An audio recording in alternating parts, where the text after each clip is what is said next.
ஜெய் சீதாராம். இன்னைக்கு ராமாயணத்தில் என்ன கதை வரும்? நம்ம வடூர் வடபாதியில் கைலவண்டு வராஜ் இருந்தால் காமாட்சி அம்மன் கோயிலில் இருக்கிறோம். நிறைய கதை இருக்குது, ராமாயண கிளை கதைகள். அதுக்கெல்லாம் நிறைய கதைகள் இருக்குது. நிறைய கதை பகவானை பற்றி நிறையா சொல்லிக்கிட்டே இருக்கலாம். நமக்கு நிறையா வெறும் எப்படி சொல்கிறதுன்னா, இறைவன்கிட்ட போய் சும்மா பகவானை பற்றி பாராயணம் பண்ணுறது, படிக்கிறது, இதெல்லாம் தியரி மாதிரி. அதுக்கப்புறம் அந்த தியரி படிச்சுட்டு அப்படியே விட்டுக்கூடாது. இப்போ ஒரு கோயிலுக்கு போகிறோம்னா அங்கே போய் பகவானுடைய நாமாவளி பாடுறது, படிக்கிறது, பகவானை தூக்கி பாடுறது, இதெல்லாம் அது ஒரு பயிற்சி தான். அதுக்கப்புறம் செய்முறை பயிற்சின்னு ஒன்று இருக்குது. இப்போ படிக்கிறத அப்படியே செஞ்சு காட்டணும். இப்போ ப்ராக்டிக்கல் மார்க் எப்படி கிடைக்கிது, நம்ம எப்படி ப்ராக்டிக்கல் படிக்கிறோம், படிச்சுட்டு அதை செய்கிறோம். அதுமாதிரி கோயில் குளத்துக்கு நம்ம போகிறோம். திருப்பாவை, திருப்பள்ளி எழுச்சி, இது மாதிரி இந்த நாலாவது வந்தோம். ஆச்சாரிகள் பாட்டு, ஆழ்வார்கள் பாட்டு, நாயன்மார்கள் பாட்டு எல்லாத்தையும் பாடலாம். எந்த மதத்தில் உள்ளவங்க அந்தந்த இதை கடைப்பிடிக்கலாம். அதெல்லாம் ஒன்றும் தப்பு கிடையாது. அதை படித்ததை செய்முறை பயிற்சின்னு ஒன்று இருக்குல்ல, அதை செஞ்சு பார்க்கணும். அதில் என்ன சொல்லியிருக்கு? தர்மத்தை கடைப்பிடிக்கிறது, மரங்கன்று ஊன்றது, மக்களுக்கு போய் நிறைய நன்மைகள் செய்கிறது, நம்மளால் முடிஞ்சது. அந்த மாதிரி செய்முறை பயிற்சி செஞ்சால் தான் அதுக்கான முழு பலனும் கிடைக்கும்.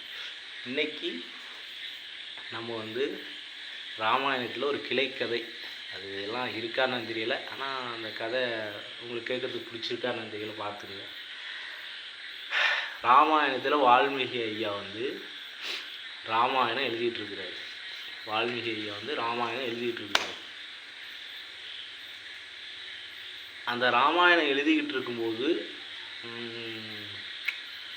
எங்கெல்லாம் ராமாயணம் பாராயணம் நடக்குதோ, எங்கெல்லாம் ராம கதை நடக்குதோ, எங்கெல்லாம் ராமநாமம் ஒலிக்குதோ, அங்கனையெல்லாம் ஆஞ்சநேயர் பக்கத்திலே இருப்பாருங்கிற ஒரு ஐதீகம். கண்டிப்பாக இருப்பார். ஏன்னா அவருக்கு ராமநாமம், ராமரை பற்றி பேசுகிறது, ராமரை பற்றி நினைக்கிறது, ராமரை பற்றி யாராவது செஞ்சிச்சு தர்மத்தை கடைபிடிச்சு நடக்கா, அவங்களுக்கெல்லாம் ஆஞ்சநேயருக்கு அப்படி பிடிக்கும். அப்படி பிடிக்கும்போது அவர் என்ன பண்ணுறாரு, அங்கே போய் ஐக்கியமாயிடுவார். எங்கெல்லாம் ராம கதை நடக்குது அங்கெல்லாம் போய் ஐக்கியமாயிடுவார் ஆஞ்சநேயர். அந்த மாதிரி வால்மீகி ஐயா எழுதிக்கிட்டு இருக்கும்போது பக்கத்திலே இருந்து அந்த இதை ஆஞ்சநேயர் எல்லாத்தையும் பார்த்துக்கிட்டு இருக்கிறார். அப்போ எல்லாம் அந்த விளக்கு வச்சுக்கிட்டு அந்த எண்ணெயிலேருந்து பகவானை பற்றி எழுதிட்டு இருப்பாங்கல்ல. அப்போ என்ன பண்ணியிருந்திருக்கு, ஒரு வண்டு ஒரு அப்படின்னு இப்படியே பறந்து ஒரு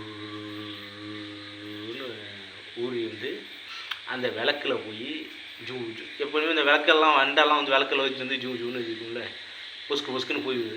இதை வால்மீகி பார்த்துக்கிட்டே இருந்திருக்காரு. என்னடா நம்ம ராமகதை எழுதிக்கிட்டு இருக்கிறத டிஸ்டர்ப் பண்ணுது அப்படின்னு சொல்லிட்டு இப்படியே பார்த்துருக்காரு. திரும்ப அது போய் நெருப்பில் போய் இவ்வளோ போகுது. ஆஹா, நம்ம ஒரு நல்ல கதையை எழுதிக்கிட்டு இருக்கோம், நமக்கு முன்னாடி ஒரு உயிர் போகக்கூடாது அப்படின்னு சொல்லிட்டு ராமா அர்ப்பணம்னு சொல்லி அது நெருப்புக்குள்ளே போகும்போது பிடிச்சி இப்படி தள்ளி விடுறது. தள்ளி விட்டோன்னே இதே மாதிரி தொடர்ந்து நெருப்பு உள்ள போகும்போது தட்டி விடுது. இந்த வண்டு என்ன அது நம்ம போகும்போது இந்த சாமி நம்மளை தட்டி விடுறாரு அப்படின்ட்டு இவர் மேலே மோத ஆரம்பிச்சிட்டு பக்கத்தில் ஆஞ்சநேயர் பார்த்தாரு. என்னடாது ராம கைங்கிறது யார் இடைஞ்சல் வந்தாலும் விட்டு வைக்க மாட்டார் ஆஞ்சநேயர். நானும் பார்க்குறேன், அப்போலேருந்து நொய்யின்னு அவர் உன்னை தீயில் போகிற ஒன்றை காப்பாற்றி விடுறாரு, நீ என்னன்னா அவரையே போய் டிஸ்டர்ப் பண்ணிட்டுருக்க, அவர்கிட்ட போய் மோதுற அப்படின்னு கதையை பக்கத்தில் வச்சுருந்தாரா. ஓங்கி ஒரே அடி நஸ்கின் செத்து.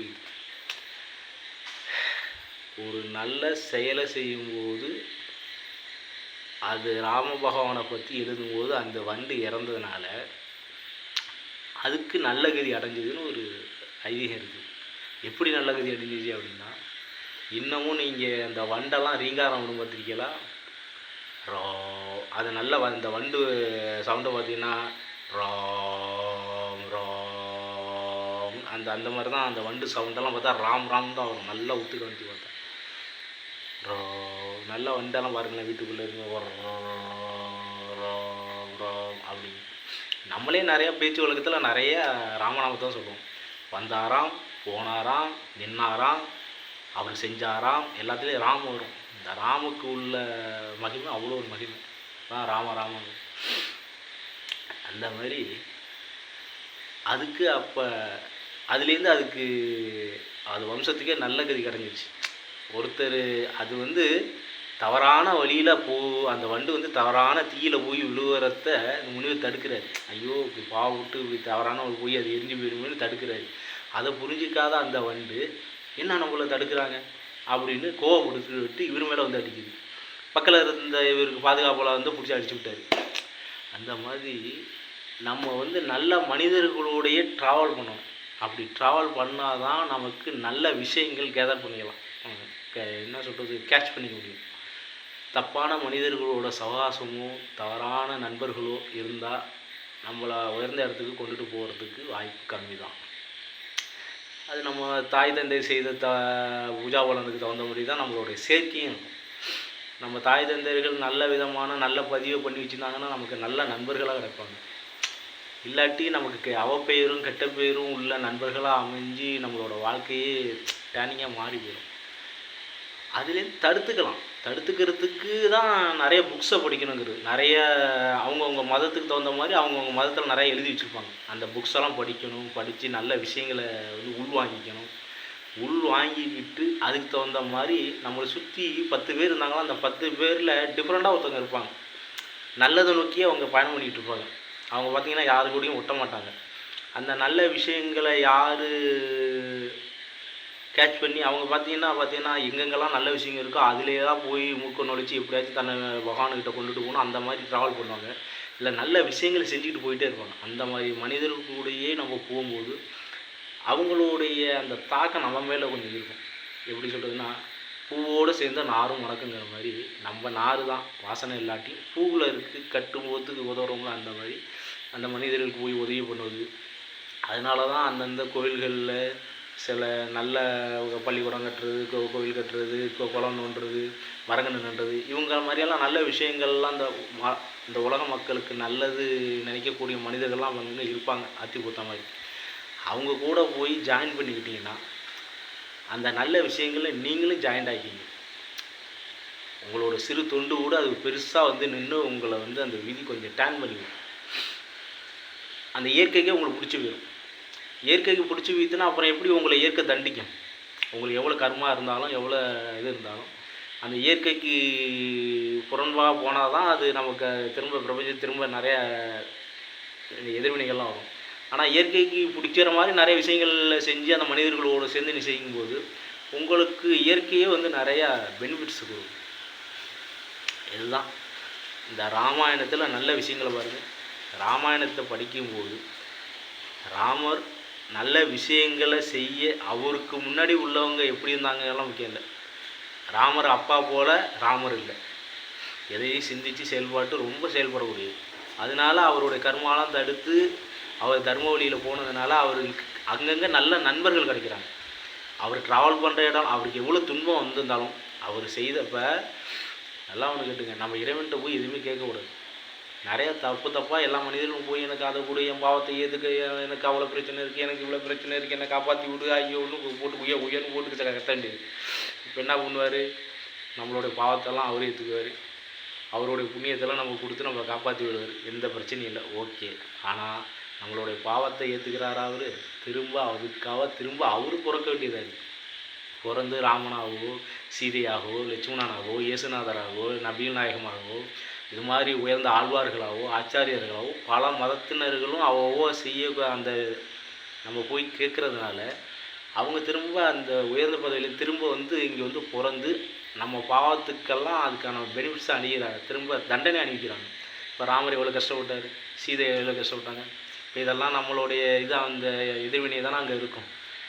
இதுதான் அதனால தான் சாமிகிட்ட போய் முடிஞ்ச அளவுக்கு சார் நான் தப்பு செஞ்சுட்டேன், நான் தண்டனை நானே அனுப்பிச்சிக்கிறேன், நீங்கள் சந்தோஷமா இருங்க, இனிமேல் தவறு செய்யாத அளவுக்கு எனக்கு ஒரு வழியை காட்டுங்க அப்படின்னு தான் கேட்கணும்.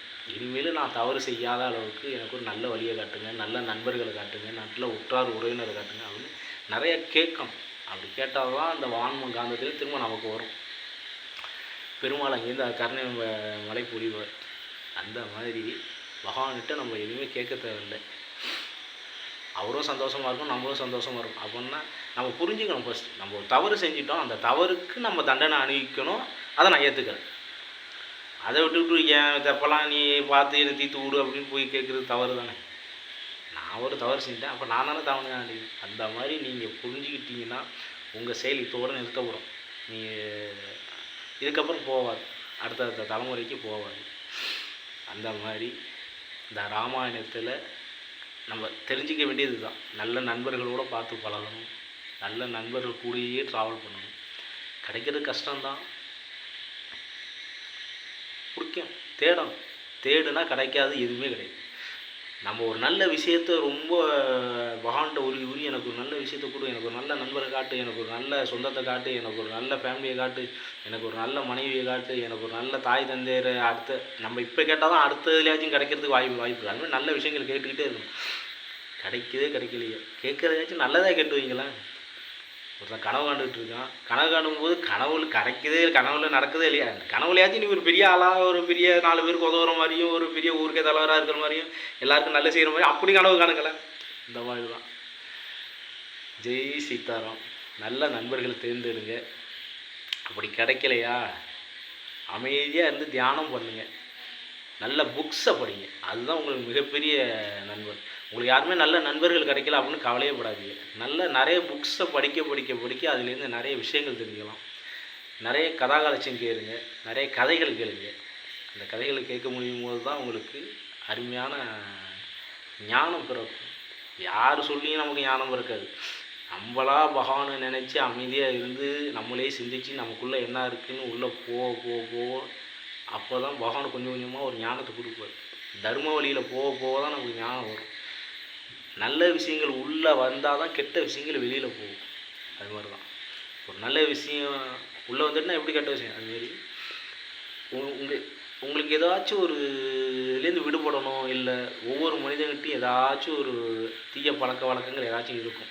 அடுத்தவங்களை பற்றி திட்டுறது, அடுத்தவங்களை நிந்திக்கிறது, அடுத்தவங்களுக்கு சாபம் கொடுக்கறது, அடுத்தவங்கள புறம் பேசுகிறது, இங்கேருந்து போய் அங்கே சொல்கிறது, அங்கேருந்து வந்து இங்கே சொல்கிறது, இது மாதிரி நம்ம மனிதனுக்கு நிறைய குணங்கள் நிறையா இருக்கும். அது மாதிரி அது ஒரு ஹேபிட் மாதிரி. பொய் சொல்கிறது, திருடுறது, சூதாடுறது, மாது சூது எல்லாம் நமக்குள்ளே ஏதோ ஒன்று இருக்கும், இல்லாமலாம் இருக்கவே இருக்குது. அதெல்லாம் இருக்கிற வரைக்கும் இயற்கைக்கிட்ட நம்ம அந்த இறை ஆற்றலை நம்மக்கிட்ட உள்வாங்க முடியாது. பட் என்ன பண்ணலாம், ஒவ்வொரு நாளாக ஒரு களை எடுக்கணும். உட்காந்து நம்மக்கிட்ட என்னென்ன தீய பழக்க வழக்கங்கள் இருக்குது, இன்றைக்கி வேலைக்கு போகிறோமா, பள்ளிக்கூடம் போகிறோமா, காலேஜ் போகிறோமா, நம்ம போகும்போது நம்ம ஆத்மாவை அந்தாண்ட கொண்டு வச்சுக்கிட்டு நம்ம என்னென்னலாம் செஞ்சுக்கிட்டு இருக்கான்னு இப்படி உத்து பார்க்கணும். நவநீத அன்றைக்கி என்னென்னலாம் பண்ணிகிட்டு இருக்கான், எல்லாரையும் போய் வம்புழுக்கிறானா, எல்லாரையும் கேலி பேசுகிறானா, எல்லாரையும் வார்த்தைகளால் துன்புறுத்துறானா, இதெல்லாம் நம்ம ஆத்மாவை இந்தாண்ட வச்சுக்கிட்டு நம்ம இன்னொருத்தன் அந்தாண்ட நின்றுக்கிட்டு நம்ம என்னென்ன பண்ணிகிட்டு இருக்கோம் நம்மளே கவனிக்கணும். நம்ம பண்ணுறதுல இவ்வளோ தவறு இருக்கா, இந்த தவறெல்லாம் ஒவ்வொரு நாளும் களை எடுக்கணும். அப்படி களை எடுத்தால் தான் இந்த ஆத்மா சுத்தமாகும். நம்ம தவற நம்மளே கொஞ்சம் கொஞ்சமாக எடுக்கணும். ஆனால் அது கொஞ்சம் கஷ்டம்தான். ஒவ்வொரு நாளும் மானிட்டர் பண்ணணும். காலையிலேருந்து சாயங்காலம் வரைக்கும் இன்றைக்கி யார் மனசையும் புண்படாமல் இருக்கிறோமா, யாருக்கும் பொறாமப்படும்படியாக நடக்காமல் இருக்கிறோமா, யார் மனசையும் யாரையும் திட்டாமல் இருக்கிறோமா, யார் சொத்துக்கும் ஆசைப்படாமல் இருக்கிறோமா, இந்த மாதிரி நிறைய நம்மள்கிட்ட இருக்குது. அதெல்லாம் செய்யாமல் நம்ம இன்றைக்கி எப்படி தப்பிக்கணும்னு சொல்லிட்டு பெருமாள்கிட்ட வேண்டிக்கணும். அது அவங்கவுங்களுக்கு பிடிச்ச இறைவன்கிட்ட கட்டளையிடும். ஐயா பார்த்து எனக்கு இதுலேருந்து விடுதலை கொடுங்க ஐயா, எனக்கு பார்த்து என்னை காப்பாற்றி விடுங்க ஐயா. யார் மேலேயும் எந்த தவறும் கிடையாது. என்னை சுற்றி உள்ளவங்க எல்லாருமே நல்லவங்க தான். ஆனால் எனக்குள்ளே நிறைய விஷயங்கள் கெட்ட விஷயங்கள்லாம் இருக்குது. அதுலேருந்து என்னை எப்படியாச்சும் காப்பாற்றி இந்த உலகத்தில் நல்லபடியாக என்னை வாழ வைங்கயான்னு பகவான்கிட்ட கெஞ்சி கேட்டோம்னா நிச்சயமாக கிடைக்கும். ஜெய் சீதாராம். முயற்சி தானே, முயற்சியும் பயிற்சியும் தான் நிச்சயமாக ஜெயிக்கலாம். நான் ஒரு பாதி ஜெயிச்சிட்டேன். ஒரு முயற்சி பண்ணி அது ஒரு பயிற்சி தான். முயற்சி பண்ணி டெய்லி பகவான்கிட்ட போய் நின்று சில விஷயங்கள் விட்டுட்டேன். இன்னொரு பாதி தூரம் ஒரு மாதம் ட்ராவல், சில விஷயங்கள் இந்த விஷயத்தை இந்த மாதத்துலேருந்து விட்டுறணும் அப்படி பண்ணி ஒரு முயற்சி பண்ணிகிட்டு இருக்கோம். அதில் பாதி ஜெயிச்சாச்சு, இன்னொரு பாதி ஜெயிக்கணும். இந்த பதிவில் அதை உங்கள்கிட்ட சொல்கிறதுல நல்லதில்லை. அந்த மாதிரி நல்ல விஷயங்களை நம்ம நோக்கி தான் பயணம் பண்ணது தான் நம்ம பரமாத்மா கிட்ட போய் அடைய முடியும். அதான் சொல்லியிருக்கிறார், நீ என்னை நோக்கி ஒரு அடி எடுத்து வச்சா நான் உன்னை நோக்கி 10 அடி வைக்கணும். உண்மையிலே முயற்சிக்கு ஒரு தனி ஒரு சக்தி இருக்குது. அது நான் இப்போ தான் உணர்ந்துருக்கேன். நான் நினச்சிட்டு என்னடா அது இவ்வளோ பேருக்கு இவ்வளோ தீய பழக்கங்கள்லாம் இவ்வளோ அதுலேருந்து அவங்களால ஏன் மீண்டு வர முடியல அப்படின்னா நிறைய எஃபர்ட்டை போடணும்.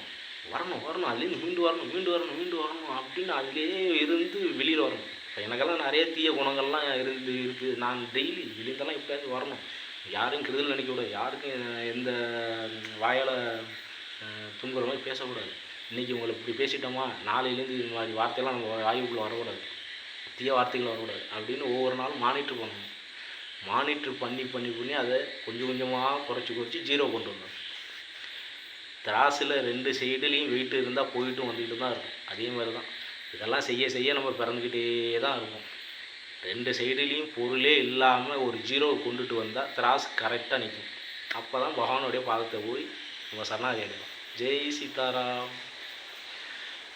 இதை நானும் முயற்சி பண்ணி ஜெயிக்கிறதுக்கான வழியை பார்க்குறேன், ராமபெருமானுடைய பாதத்தை அடையிறதுக்கு. நீங்களும் முயற்சி பண்ணி பாருங்கள்.